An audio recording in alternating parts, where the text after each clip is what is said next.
Our universe is expanding faster than the speed of light, right? And ये चीज किसी dark energy नाम का एक रहस्यमय एनर्जी की वजह से हो रहा है। इनिशियल डेज में जब ये थियरी पब्लिश हुई थी तब ये सिर्फ एक हाइपोथेसिस के रूप में था, बट जैसे जैसे हम रिलेटिविटी को समझते गए और स्पेशल रिलेटिविटी में हम आगे बढ़ते गए तब हमें पता लगने लगा कि the expansion of the universe is absolutely true.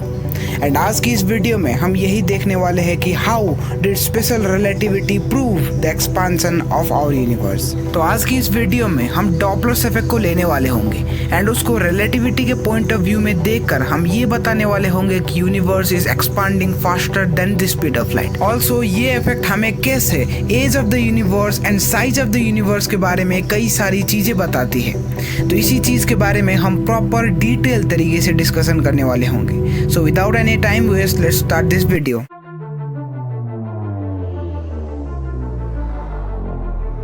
The Doppler effect is basically a wave phenomenon. Universe में काफ़ी सारी ऐसी चीज़ें हैं जो कि वेव्स प्रोड्यूस करने के कैपेबल होती है। लाइक जो हमारा लाइट बल्ब है वो लाइट वेव एमिट करता है, जो हमारा स्पीकर है वो साउंड वेव एमिट करता है, एंड जब हम किसी तालाब में पत्थर मारते हैं तब वाटर वेव्स प्रोड्यूस हो जाता है। ऐसी चीजें जो कि वेव प्रोड्यूस करने के कैपेबल होती है उन्हें हम सोर्स कहते हैं। डॉपलर इफेक्ट का फिनोमेनन हमें तब ऑब्जर्व होता है जब सोर्स खुद मूव कर रहा हो, यानी कि वो चीज जो कि वेव प्रोड्यूस कर रही हो वो खुद मूव कर रहा हो। मान लीजिए एक सोर्स जो कि इस डायरेक्शन में मूव कर रहा है एंड एक ऑब्जर्वर है जो कि उस चीज को ऑब्जर्व कर रहा है। तो उस ऑब्जर्वर को ये दिखेगा कि जिस डायरेक्शन में वो सोर्स मूव कर रहा है उस डायरेक्शन में वेव सिकुड़ने लगेगी। अब वेव का सिकुड़ने का मतलब ये है कि उसकी वेवलेंथ कम हो जाएगी, क्योंकि wavelength is the distance between the two peak of the wave. तो इससे होगा यूं कि वेव सिकुड़ने लगेगा और ऑब्जर्वर को ये दिखेगा कि वेव एक तरफ से सिकुड़ रहा है और दूसरी तरफ से एक्सपांड हो रहा है। सिमिलरली लाइट वेव के साथ भी ये फिनोमेनन हमें देखने को मिलता है, बट लाइट वेव के साथ एक प्रॉब्लम है। लाइट की स्पीड बहुत ही ज्यादा होती है। इट इज 3 × 10⁸ मीटर पर सेकेंड।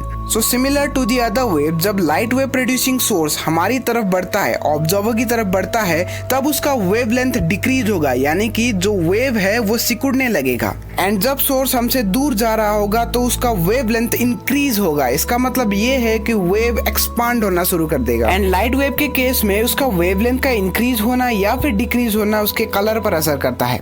रेड लाइट का सबसे ज्यादा वेवलेंथ होता है एंड वायलेट लाइट का सबसे लोएस्ट वेवलेंथ होता है। तो जब लाइट वेव प्रोड्यूसिंग सोर्स हमसे दूर भाग रहा हो तो उसका वेवलेंथ ऑब्वियसली इंक्रीज होगा।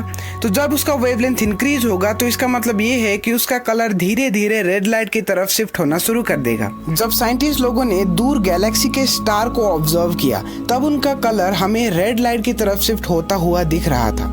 तो इसी चीज को हम रेसेशनल रेड शिफ्ट का नाम देते हैं। एंड इससे हमें साफ साफ क्लियर हो गया कि वो सोर्स हमसे दूर भाग रहा है। एंड इतनी हाई स्पीड से अगर वो हमसे दूर भाग रहा हो तो इसका मतलब यही है कि यूनिवर्स इज एक्सपांडिंग। बाद में इस चीज के ऊपर काफी ज्यादा रिसर्च हुआ और रिसर्च से हमें ये पता चला कि जो रिलेटिव वेलोसिटी होता है गैलेक्सी का वो हमसे उस गैलेक्सी के डिस्टेंस पर डिपेंड करता है। V = α/r, जहाँ पर अल्फा प्रोपोर्शनलिटी कांस्टेंट को रिप्रेजेंट करता है, जिसकी वैल्यू होती है 3 × 10⁻⁻18 सेकेंड इनवर्स। बट यहाँ पर इंटरेस्टिंग बात ये थी कि अल्फा का रेसिप्रोकल यानी कि 1/α की वैल्यू टाइम के डायमेंशन को रिप्रेजेंट करती थी।